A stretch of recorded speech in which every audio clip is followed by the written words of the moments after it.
Olá, amigos e amigas, paz e bem. Estamos aqui com mais um programa Conhecendo a Sua Bíblia.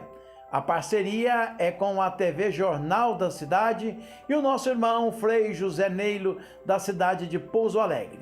Cinegrafia e iluminação, Ramon Gonzalez Zultado. Editor-chefe, Vinícius Domingos. Nós seguimos os passos e as questões propostas pelo professor Ariel Alvarez Valdez, acrescentando, é claro, outras opiniões em relação ao tema apresentado. E lembramos sempre que você não é obrigado a concordar com as opiniões aqui expostas. O tema de hoje, ele é bastante interessante. Os patriarcas do Antigo Testamento viveram muitos anos, não é? Por quê? Essa tentativa de descobrir o porquê já é antiga. Em 1654, o bispo anglicano James Ussher pensou ser possível determinar com exatidão a data da criação do mundo. Depois de árduas investigações, chegou à conclusão que o mundo tinha sido criado no dia 6 de outubro do ano de 4004 a.C. Ele não só fixou o dia, mas também fixou a hora. Seriam 9 horas da manhã, quando de repente Deus disse Fiat Lux, ou seja, faça-se a luz. Como entre Jesus Cristo e nós se passaram aproximadamente 2000 anos, a antiguidade do universo seria hoje de mais ou menos 6.000 anos. Será? O bispo pôde estabelecer isso porque no livro do Gênesis nós temos cuidadosamente anotada as idades de todos os antepassados da humanidade, desde Adão até Abraão. Eles somam mais ou menos 2000 anos. Entre Abraão e Jesus Cristo são outros 2000 anos, assim que no total perfazem os 4000 anos. De fato, nós encontramos lá no livro do Gênesis, no capítulo 5, uma lista de 10 patriarcas chamados de pré-diluvianos.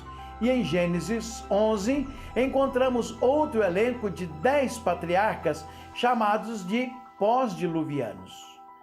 Essas datas e dados cronológicos de cada um dos patriarcas, de fato, parecem históricos, mas tem 3 graves tropeços. Primeiro, os patriarcas são pouquíssimos.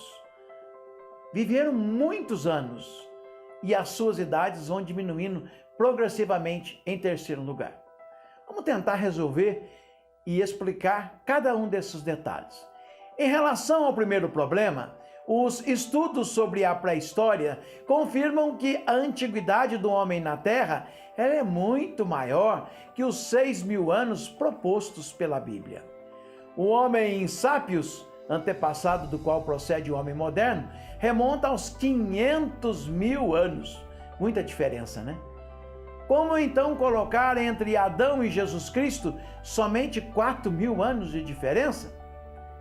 Em segundo lugar, para o segundo problema, chama-nos a atenção a extraordinária longevidade dos patriarcas, segundo o livro do Gênesis. E em terceiro lugar, Deus parece ter se cansado dos pecados dos primeiros homens e deu então um decreto baixando a idade e a existência humana. E o Senhor disse: meu espírito não ficará para sempre no homem, porque ele é apenas carne. Não viverá mais do que 120 anos. Está lá em Gênesis capítulo 6, versos 3. A vida do homem moderno ainda não conseguiu superar os 70 ou os 80 anos. Mas a ciência moderna mostra-nos o contrário. A paleontologia, por exemplo, assinala que enquanto o homem pré-histórico tinha uma média de vida de somente 29 anos, nos tempos de Jesus chegava no máximo aos 50. Nos inícios do século XIX foi para 55 e nos primórdios do século XX a 60. E atualmente os habitantes de alguns países mais desenvolvidos, mais industrializados, têm uma expectativa de vida de 75 anos.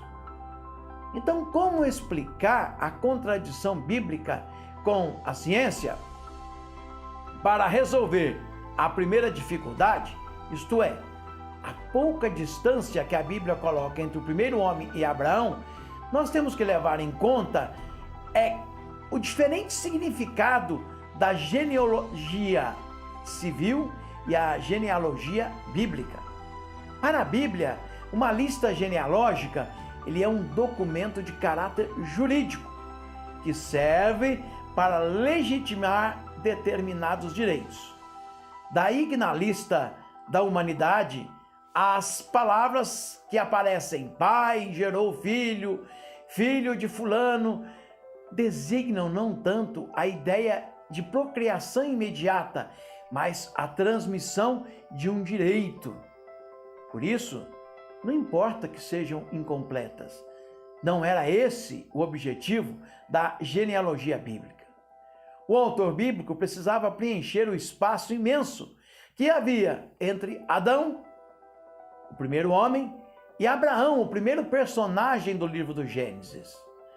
Os povos vizinhos, os pagãos, preenchiam esse espaço com notícias de personagens mitológicos. E aqui está a grande inovação da Bíblia. Para não dar asas à imaginação e evitar a tentação de cair na idolatria, o hagiógrafo escolheu como antepassados de Israel personagens de carne e osso.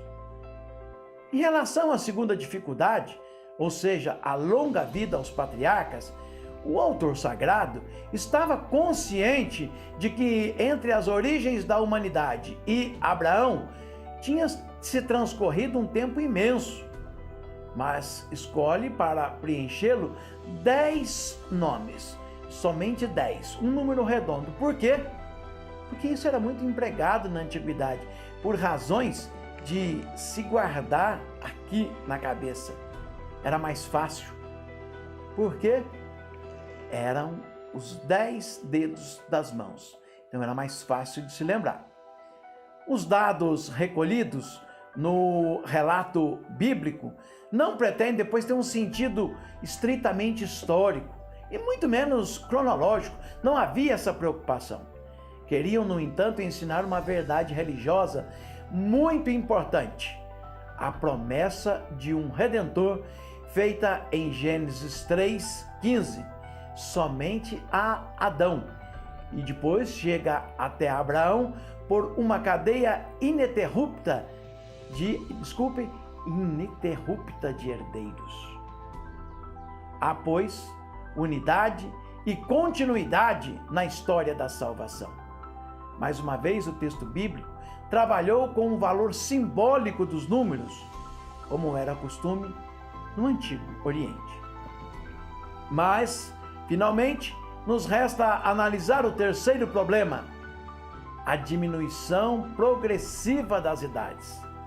Esta também é uma verdade teológica, apenas teológica. Para os escritores bíblicos, a idade de uma pessoa e sua longa vida dependiam de sua fidelidade a Deus. Assim ensina por várias vezes o texto sagrado. O fato de que os patriarcas vivam cada vez menos, como eu disse, não é um fato biológico, mas é uma ideia teológica. Ao ir a humanidade se distanciando progressivamente de Deus, as pessoas passavam a viver menos. Mas por quê? Porque no Antigo Testamento não existia ainda a noção de uma outra vida depois desta. E conforme esta mentalidade, não tendo Deus a possibilidade de premiar no além-vida quem tinha sido bom, recebia então um prêmio aqui na terra mesmo. É verdade que atualmente a medicina conseguiu prolongar a vida do homem sobre a terra até os 70 anos. Segundo a mentalidade do Antigo Testamento, uma vida como a de Cristo, que morreu aos 33 anos, teria sido um fracasso e um sinal de maldição divina. Hoje, contudo, sabemos que o importante não é viver muitos anos, mas viver os muitos ou poucos anos que podemos, mas em plenitude. Viver por viver, perdurar, não implica mérito algum, se não se deu um sentido à sua existência humana. Esperamos, amados e amadas, que você tenha gostado desse tema. Esperamos que isso aguce a sua curiosidade bíblica para que você possa estudar mais. Um grande abraço e até o próximo programa, se Deus quiser.